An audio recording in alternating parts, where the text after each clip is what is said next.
Welcome back to the Momentum Sports Podcast, our last podcast of 2025, where we have an external guest. In our end of the year wrap, Marley Hughes, our CEO, will be joining me to look back at 2025 and forward to 2026. But I'm excited about this conversation today with none other than Mr. Justin Pugh. Justin is a former first-round pick out of Syracuse. He had a 10-year NFL career with the New York Giants and the Arizona Cardinals. And he's really one of the most compelling voices in the athlete to entrepreneur space. Justin has built a fast-growing media platform with Thursday Football. Perhaps you've seen his content every Thursday night around the NFL games. If you haven't, you should.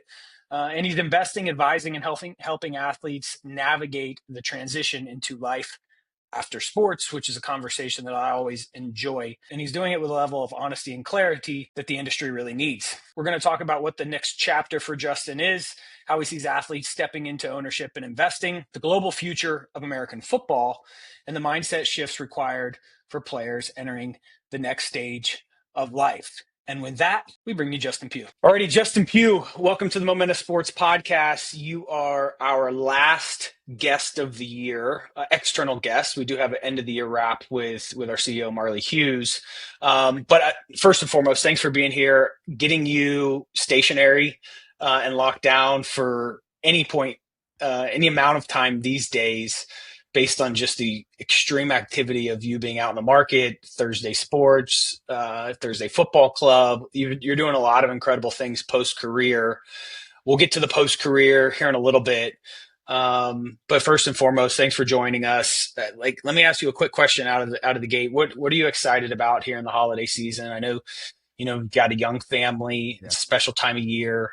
I know that's extremely important to you. Family is extremely important to us. So what are you looking forward to in the holiday season? Are there any traditions? Are you going to see family? What's ahead of you?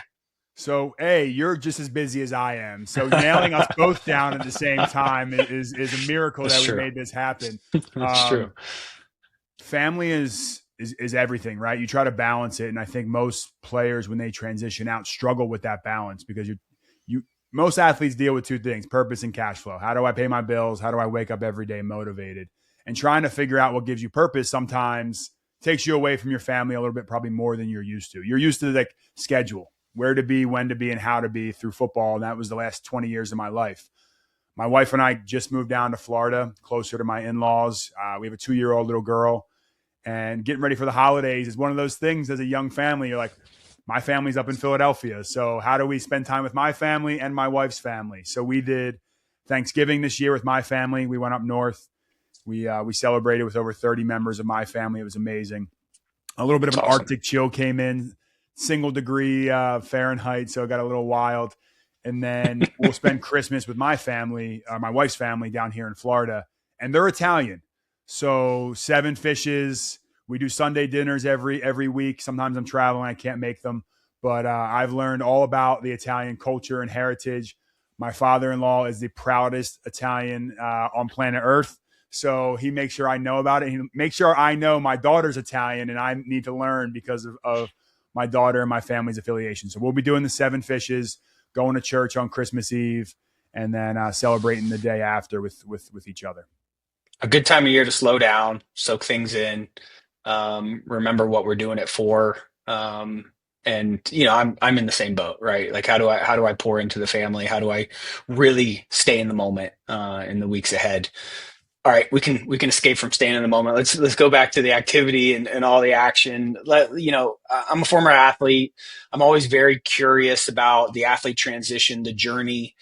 You had an incredible athletic career, high school, Syracuse, first round pick to the Giants, 11 years in the NFL. Earlier this year, you formally retired. First of all, congratulations on just getting to that point. Multiple contracts, not easy to do at all. But, as you made that decision, and I know you've been very active, and even as a player, you had an entrepreneurial spirit, and we're kind of looking around the corner for what's to come. But how did that transition go? Did it hit you like a freight train? Were you prepared for it? And then generally, let's broaden that scope and just speak to that transition and the challenges for athletes as a whole, because not everybody is preparing themselves as entrepreneurial as yourself. Like, why don't you recap the transition and generally how you think that impacts athletes and what you've seen? Yeah, look, it was something that I never thought I would play in the NFL. So, hey, appreciate you hyping me up there. I never thought I would play in the NFL at all. Right. So, Hmm. getting drafted was one, getting the second contract was two, and then finishing my career back in New York was kind of that tip of the cap to like, hey, I'm done. This is over.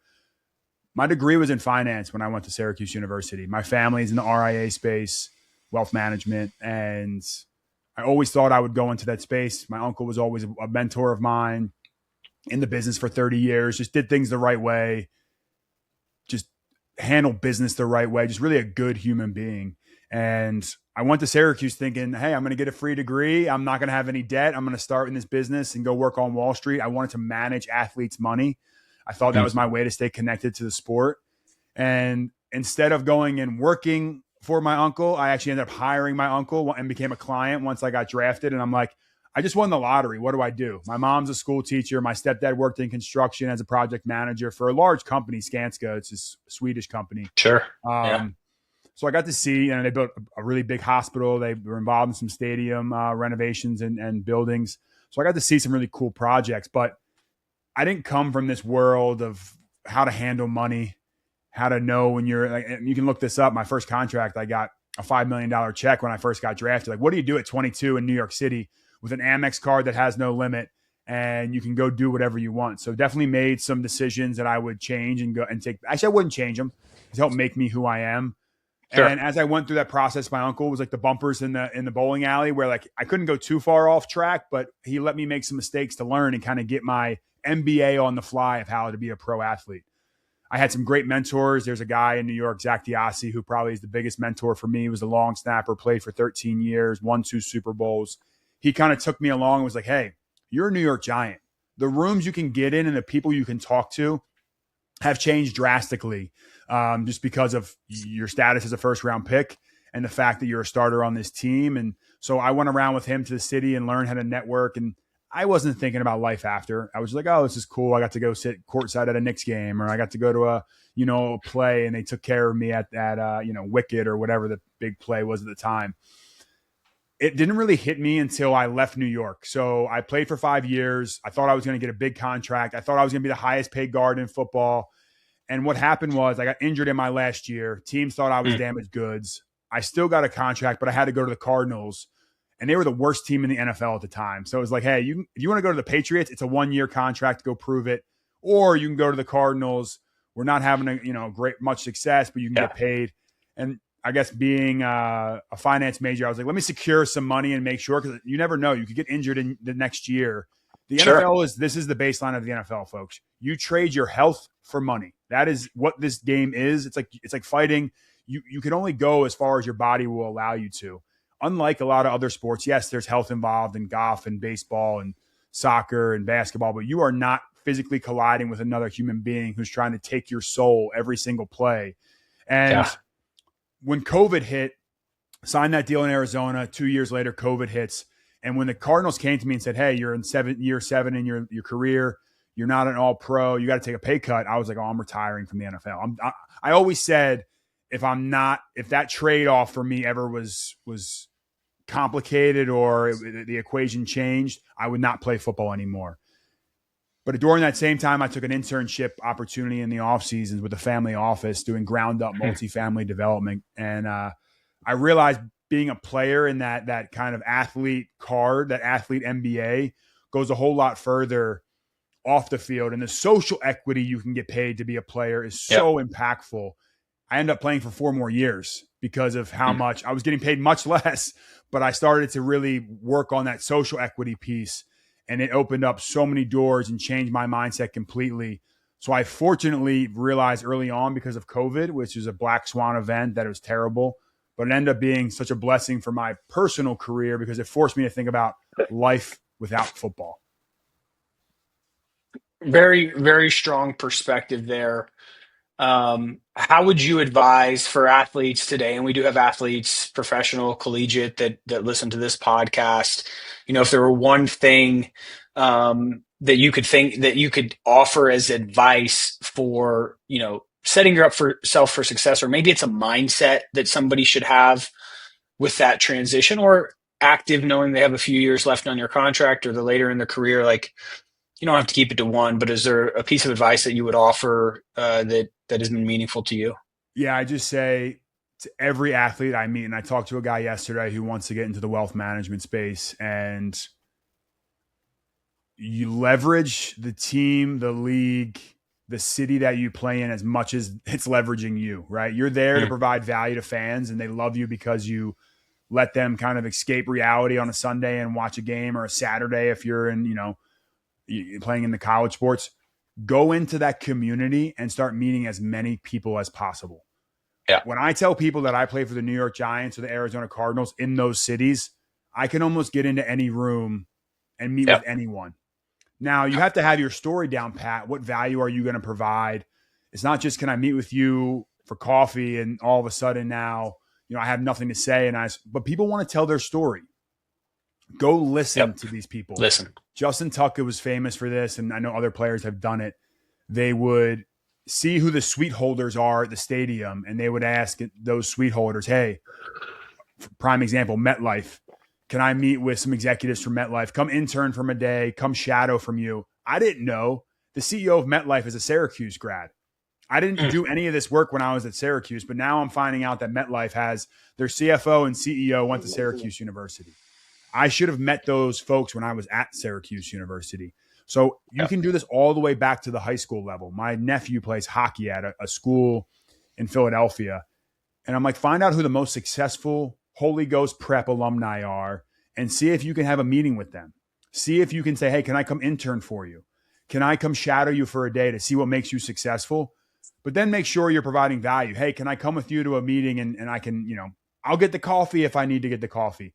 I'll try to make connections. That is the best way you can provide value. Be like, hey, so-and-so, can I introduce you to another friend that I met that's in the real estate space? And once you start to grow that network and connect your networks, now all of a sudden you're providing real value. And that's where I think if I was an athlete today and I could go back, meet as many people, and like your value could be tomorrow, I'll get you sideline passes for a game.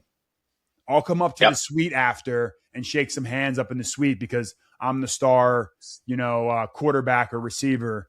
And that's how you can provide value today. And then later down the road, you can say, okay, now it's time for me to come get some of that value back. Can you teach me how to be a real estate entrepreneur? Can you teach me about venture? And you'd be surprised at how many people out there are willing to kind of make that trade and that barter that I didn't know you could. I think it's extremely intelligent. I mean, you use the word social equity. I think social equity is it's something that I think about often. Educational equity, like the power of knowledge, getting into rooms where it's uncomfortable. You're not the smartest person in the room. Most people, from my experience, love when you're vulnerable and honest. Like, hey, I don't know about this topic. I really want to learn about it. I want to apply the skills I have in other places, into this topic. And I found that people are looking to help. I know when people reach out to me, it's like, how can, I'll do whatever I can to add value to whatever you're looking to accomplish or whatever your mission is. And I think that social equity is very controllable. It's often always in your control. It just takes intention and focus. I'm always curious I asked Blake Bortles this earlier this year in one of our podcasts, and obviously Momentous Sports, we're in the investment world, and so I want to have a little bit of a lean towards the investment space. What was the experience for you, either in New York or in Arizona, in the locker room, as it related to the sharing of deal flow, or guys thinking about making investments, clubbing up on investments? For Blake, I don't think there was. He kind of knew of a few guys within the team that you know everybody kind of heard talking about the investment world and different deals they were doing. But it wasn't something that was super top of mind to him. How was that for you? Yeah, and I don't think every locker room and every team and every organization operates the same way. So Blake, obviously down there in Jacksonville, probably had a different setup than I had in New York or Arizona. In New York, we didn't talk about business in the locker room almost ever. Oh, Meanwhile, I didn't know what Justin Tuck and Eli Manning and these other guys were doing. It was just taboo yeah. to talk about. And I think that kind of comes from when we're in here, we're Really? focusing on football, Wow. and there was no deal flow passed around. It came from external folks only, from your advisors. We weren't being like, hey, are you looking at? I don't think, and this is 2013, it was just kind of the beginning of athletes getting involved, like KD starting his 35 ventures, or now the investment in sport. Clearly, athletes are becoming. I think NBA was definitely ahead of where the NFL was. We were Yeah. more focused on like how much you're getting paid to go do a signing, or how much you're, maybe some guys were getting equities and deals that they were doing, but it was like they were pubbing a product, a CPG product, or whatever the case was. It was probably happening a lot more because like I know how Ronnie Lott, Harris Barton, Joe Montana did it with the Niners. So I know it existed. It did not happen in New York when I was there. Now, partially my fault, right? I'm getting paid a good bit of money. I'm probably thinking that money's going to last forever. So I'm not even thinking about it. My uncle always said, money is like soap. The more you play with it, the less you have. So I was just like bonds and equities until I get a second deal. We're not buying mom the house. We can rent mom the house. We're, getting one car. Like we just made some kind of very baseline decisions. I wasn't doing anything. I did a couple IPO deals. I did Twitter when it went public, Alibaba when it went public, but that was kind of just like get in, let it ride forever. Yeah. It all changed when I got to Arizona and I met Larry Fitzgerald. Larry Mm. Fitzgerald is Hall of Fame on the field, but I would put him, Yeah. if it's a gold jacket for on the field, it's a green jacket to represent money off the field. Larry Fitzgerald is first ballot Hall of Famer off the field in business. Mm. We would play the Dallas Cowboys. He had Mark Cuban come speak to the group. He was always constantly thinking about how to leverage his social equity with playing football and being a Hall of Famer on the field. He was taking like board meetings, and I'd see him at the end of the day. He's like sitting on these conference calls because he sits on the board of like Dick's Sporting Goods.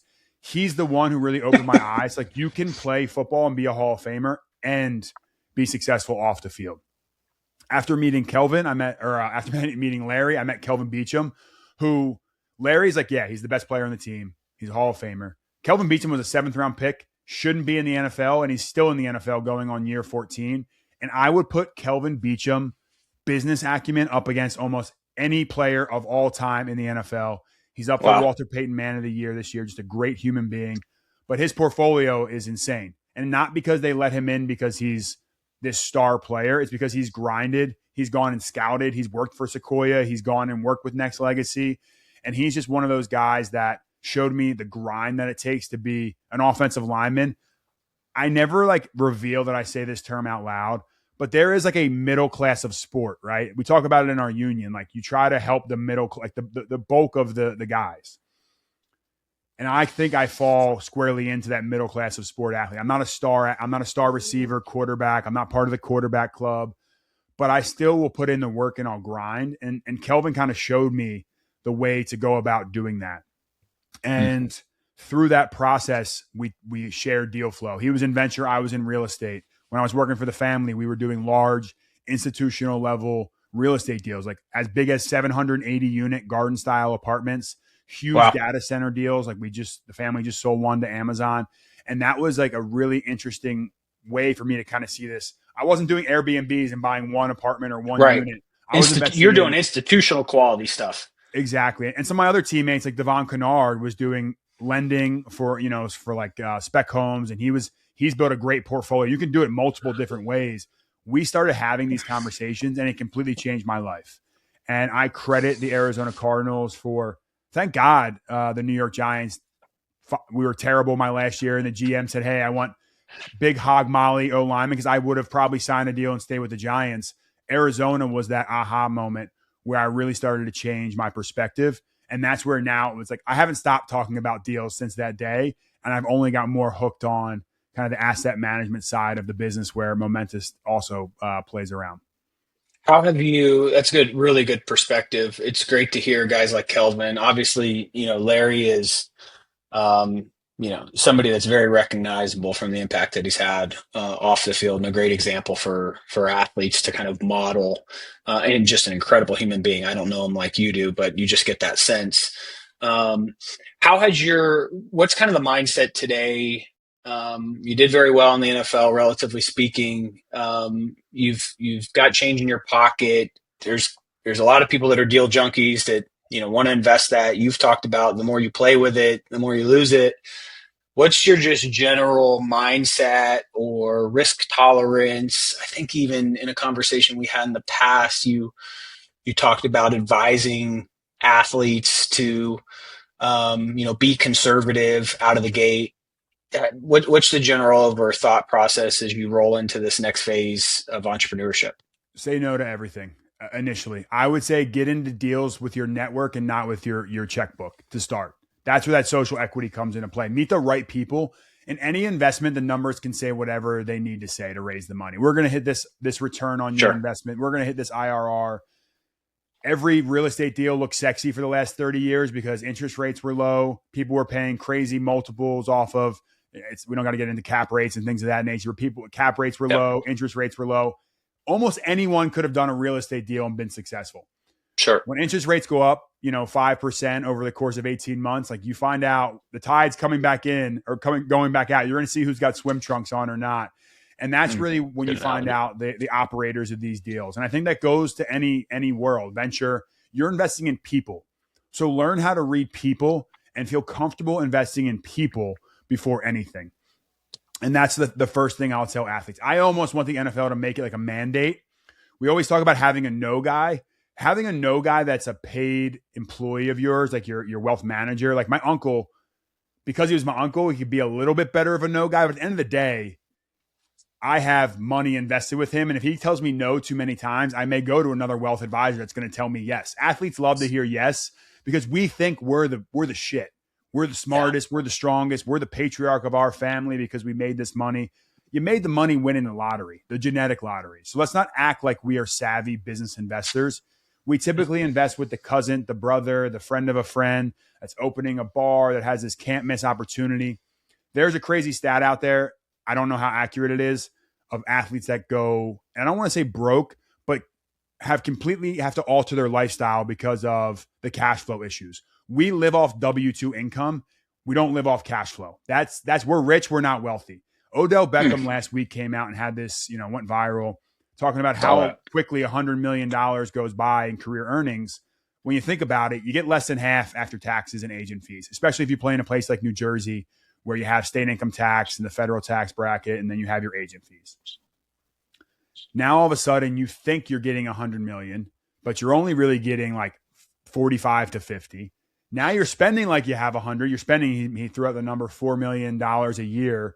Now, all of a sudden, like you have 10 years of runway, even if you're Odell Beckham Jr., which is crazy. Like you're only 22. So by the end of your career, if you're spending at $4 million a year, Odell can't fly public for the most part. He's got to fly private. People are coming up to him. He needs security. He needs them. And then he's probably taking care of mom and dad. Like when I was in New York, if he was getting a Casper mattress, he got the whole team Casper mattresses. He pulled up an 18-wheeler truck. I got 4 mattresses the one day that Odell, I still use those. Shout out to Odell. He got us all mattresses. He got jeans. Everyone got jeans. He got backpacks. Everyone got Theragun. You name it. He was giving it out. And I'm sure like there are some people in his life that he took care of. And I did the exact same thing.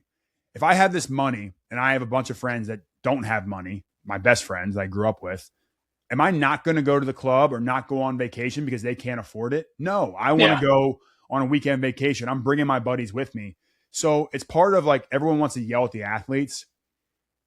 It's a very hard situation to be in. So I sympathize with Odell. I know how good of a human being he is. And he's spot on to an extent. I think there needs to be structures in place where the system is your no guy. You don't have a paid employee that tells you no. For example, I sat on the finance committee of our union for the last like 6-7 years of my career. 6'7", I guess that's the thing the kids do now. I only know that because my number was 6'7", and I just said 6'7".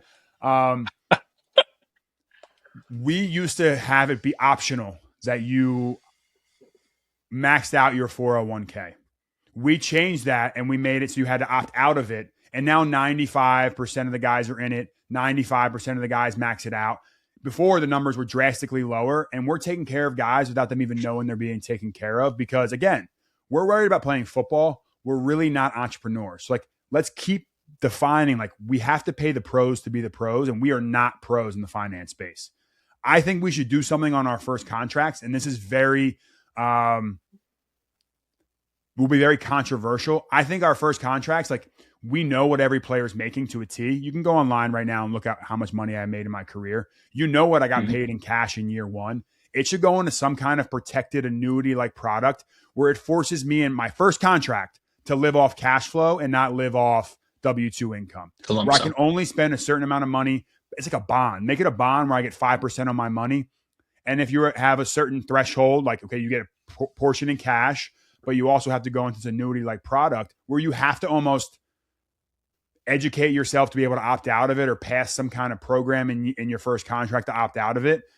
Because let's stop acting like we're the savviest investors and like, let's just really call a spade and say, hey, this is how we can find and operate like the wealthy do and not just like the rich do. And that's part of what I do now is helping the NFL think through ways. And we're not doing that, just so everyone knows. It's the crazy idea in my head. But I did this program with the NFL called NFL BizWeek, where we teach athletes about how to build this. It's almost like there is no school on planet Earth that's teaching an athlete how to be a professional athlete. And Christian Ponder, former quarterback at FSU, is working on some cool initiatives around this. But it's almost like its own MBA program that you learn how to be a pro athlete. And the NFL is getting behind it. So I piloted a program last year with the NFL. Roger Goodell came and spoke at it. Tracy Perlman, who's involved in the player engagement side.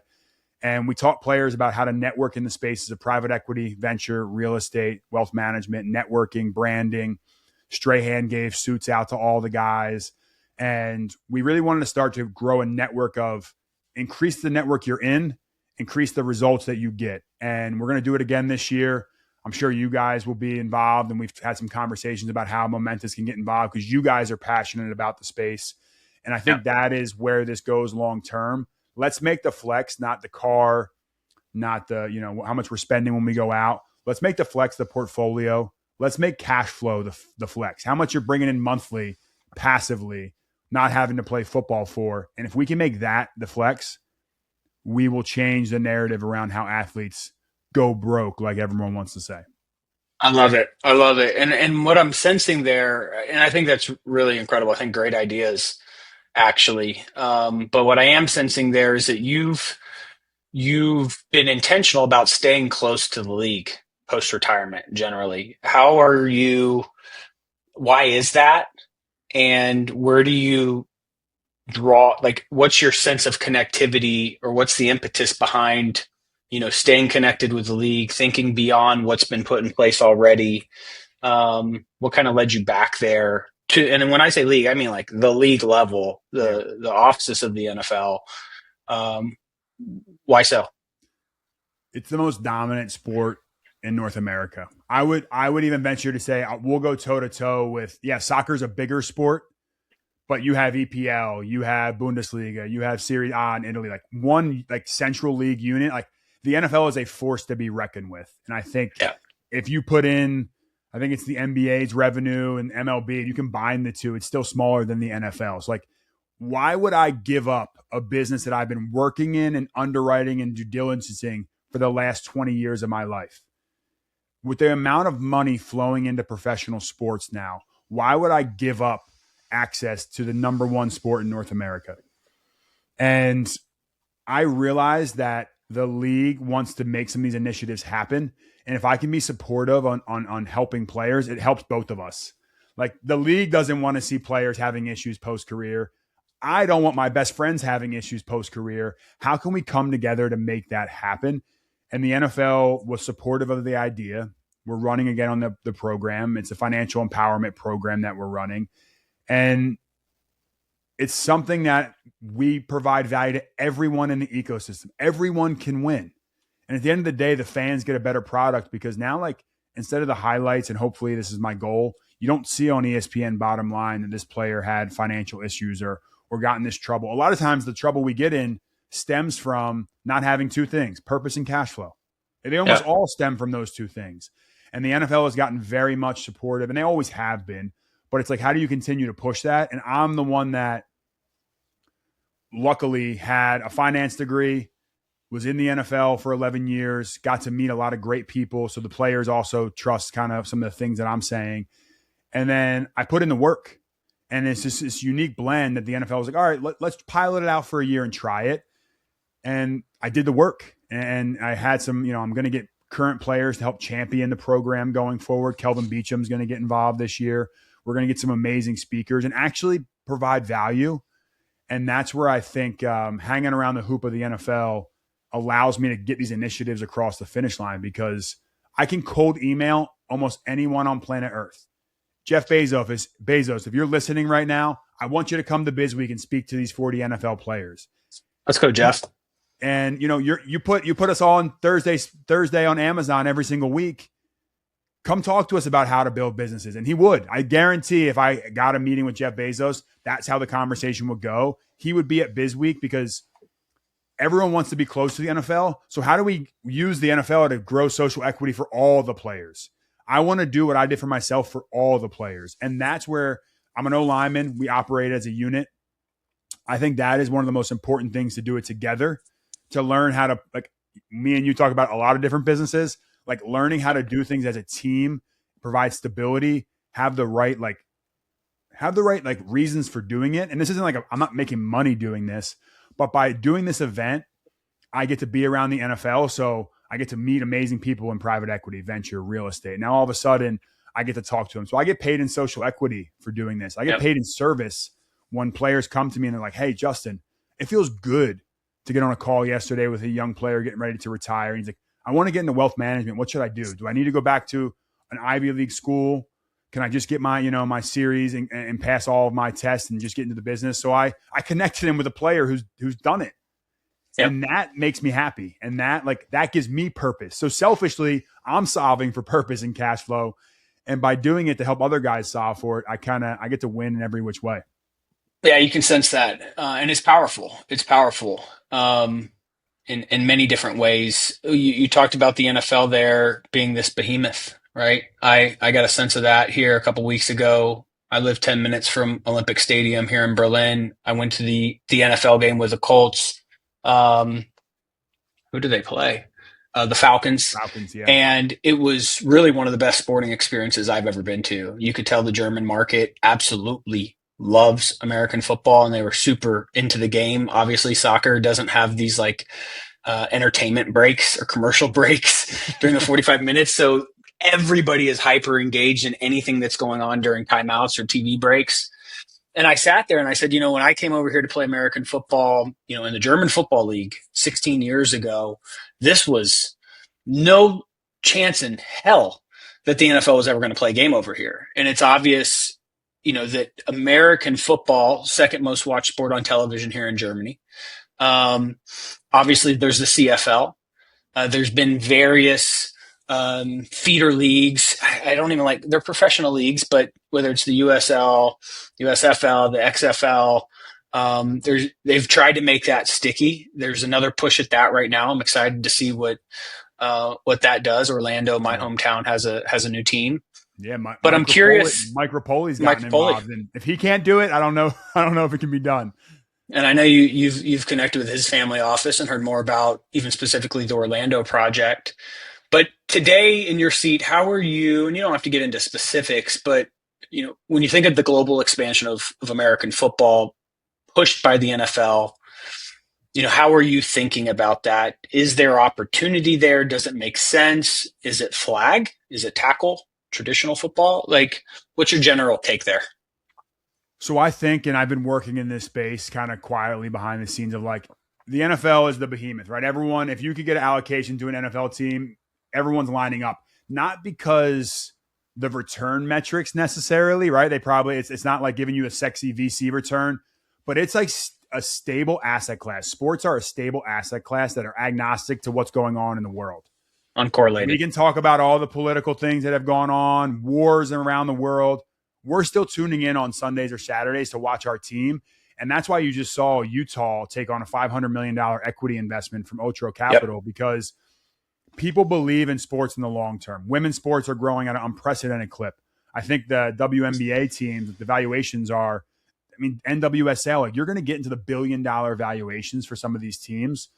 So my thought process has always been, I know football. I know what it takes to play as a little boy in flag, to playing in the weighted divisions when I was playing two weight classes up with kids that were 4 years older than me, to education around the NFL, to content creation around the NFL, which I'm also involved in, and a conversation for another day, relevancy and whatever, the UFL, to now college and the investment space there. But I always come back to where does the NFL want to go? They want to get younger, YouTube, content creation, and then they want to get international. Every time you hear Roger Goodell speaks, speak in Berlin or when he's in Madrid. We'll be back. We love it here. We were in Ireland for the first time this year. We'll be back. We want to be here. The NFL is like the circus that comes to town. They come to Berlin. They throw this event. Who carries the water for the NFL when they're done? And that's something that I've become very interested in. There was just an investment. Ryan Khalil and Blake Griffin and some other players. I think Greg Olson. I think Christian McCaffrey's involved in a league in Mexico. I think a third of the population in Mexico watches American football. They just raised $100 million over the next 7 years for a league in Mexico that you probably couldn't name one team in that league right now besides Ryan's team. Sure. The Bears, I think is the name. So I've gotten very involved in the international side. That's kind of how we first started to connect. I know we met at a family office event, but then I learned you played and kept pestering you to learn more. I think there's an amazing opportunity in Europe right now to not just grow. I don't think this is just growing like a marketing product.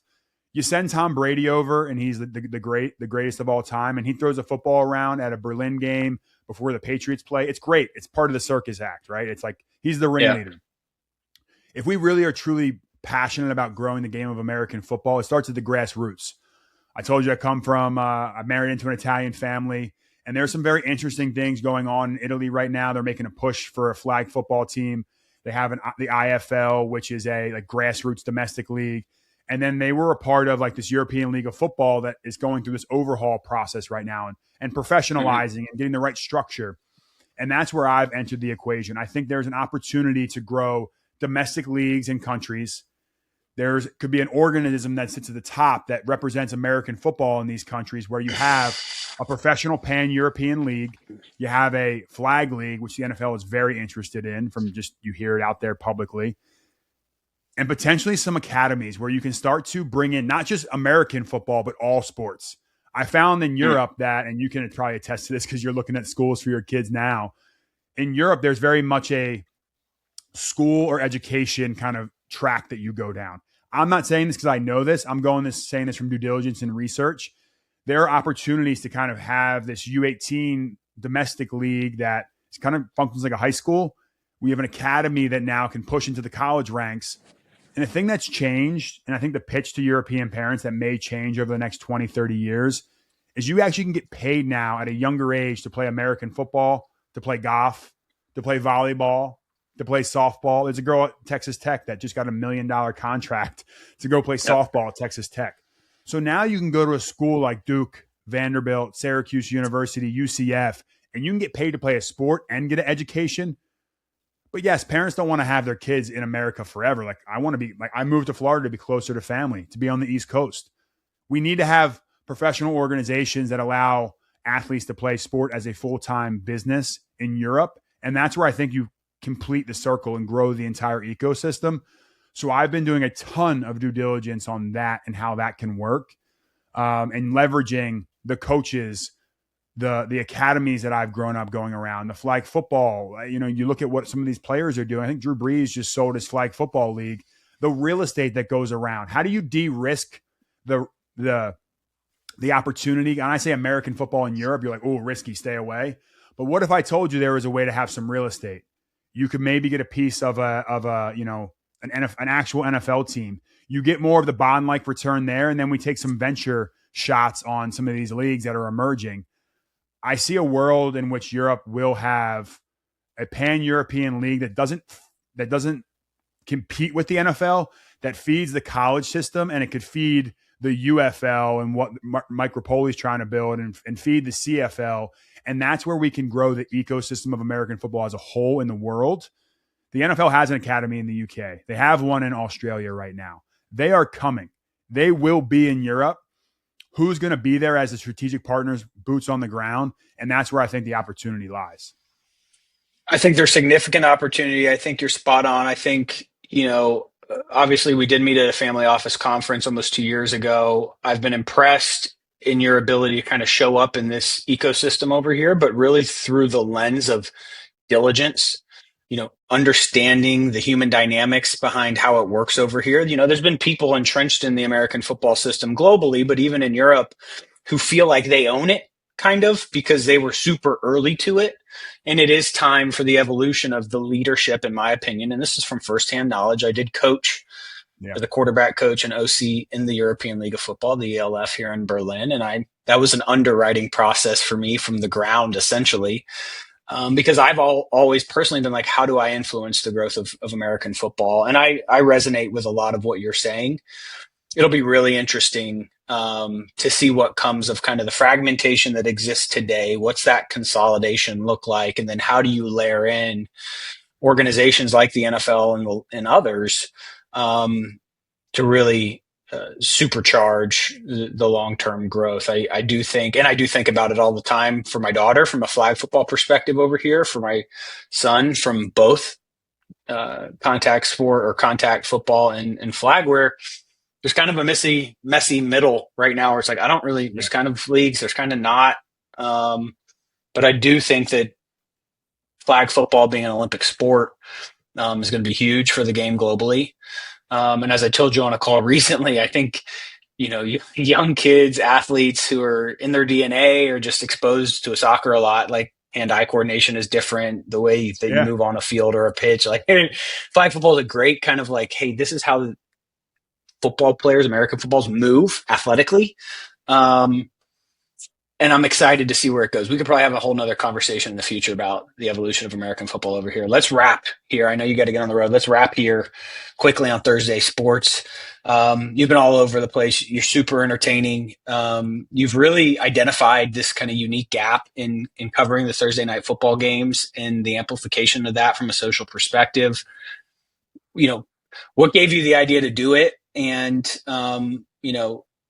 how are you feeling about the progress of how the platform has grown, and how does the media piece, the kind of extension of everything that you're doing, where's that media arm kind of lie, and where do you want that to go? All right. So I'm going to clip this. I want to share this with my wife because she's like, you're all over the place sometimes. How does this all come together? I've talked to you about a few things that I've worked on. This is how it all comes together. I have like my life is in 3 pillars. It's like a foundation of what I'm building. Like obviously everything's rooted in family and why I'm doing it. And then once you get up to why, the how I'm doing it, I look at like the nonprofit vertical of BizWeek. How do I stay close and provide value and service to others? Because that gives me that purpose. I have the for-profit side. I talked to you. I'm involved in my family's RIA business, and we're looking at deals like emerging leagues in Europe, etc. In the middle is relevancy. I used to play in the NFL and could get into rooms because I was a New York Giant. How do you remain relevant in a crowded room? And I think that's where I heard the NFL saying they want to get younger, and YouTube was a place they wanted to be. So do the hard work. Go to the places where the NFL wants to go in the long term and find how to provide value there. And that's what I did with YouTube. So I started a show. I had no agent, no marketing. I piloted it and did the first 4 episodes on my own. We ended up getting a sponsor last year, and we did the whole every Thursday night football game. I worked with ESPN on Sundays. I did Sirius XM radio on Monday. So the only game I could go to was Thursday. We were born on Thursdays, and that's the ethos of why we're called Thursday Sports. We want to create, like if Pat McAfee created an incubator for talent and it became like a Barstool Sports, I want to create that, but like maybe like a couple rungs below, right? Like we're not like those guys are unicorns, but who's creating the next Bussin' with the Boys? Who's creating the next pivot? Who's creating the next Pat McAfee? It will exist one day, right? ESPN isn't just building talent. They do build talent, but they're acquiring talent now. Fox brought on Dave Portnoy from Barstool. You probably never would have seen that 10 years ago where they would let Dave come on and have a show. ESPN actually famously pulled Barstool off of their platforms after one episode of Pardon My Take. I'm not doing it. I'm building it with like an exit in mind of build it so it's like anyone in the world, Yahoo Finance would want to buy this, or, a private equity firm. So build it like not just on jokes and gimmicks, but actually have like true fundamentals and help leagues, teams, and players. Again, purpose and cash flow. How do I do something that gives me purpose and cash flow when I'm done playing, and naturally talking about the team you played for, or going and sitting in the stands with the fans like I do in my Thursday? I almost try to I become one of the fans. I drink what they drink. You are a fan, in case there was any doubt. You have really filled that fan role. I do the chop when I'm in Kansas City. And there's other campaigns. Like you might like to fish. You might like to, collect cars. You might like to, work out really hard. And I want athletes to own that media. I look at it in a world of, if you can cut the NFL into the equation and give them some type of revenue, then you can get the licensing and access they do. They sell it Overtime or they sell it to Pat McAfee. And that's where I think this goes long term. Building a content creation incubator, finding the next athlete that wants to put the work in. They'll own a piece of it. They'll be able to pay themselves and have something to do every single week, 365. And we, again, solve for the same thing I've always been trying to solve for: purpose and cash flow. This Purpose is and just my cash flow. vehicle to help guys get paid. And I think that's where Thursday Sports goes. We 4X revenue this year. We're taking on larger sponsors. We are looking at investment opportunities. We've had some people that approach us about investing in our company because I think I've had leagues approach us. We've talked to emerging leagues. They have a star problem power. And I think through YouTube, you can build organic superstars that fans resonate with.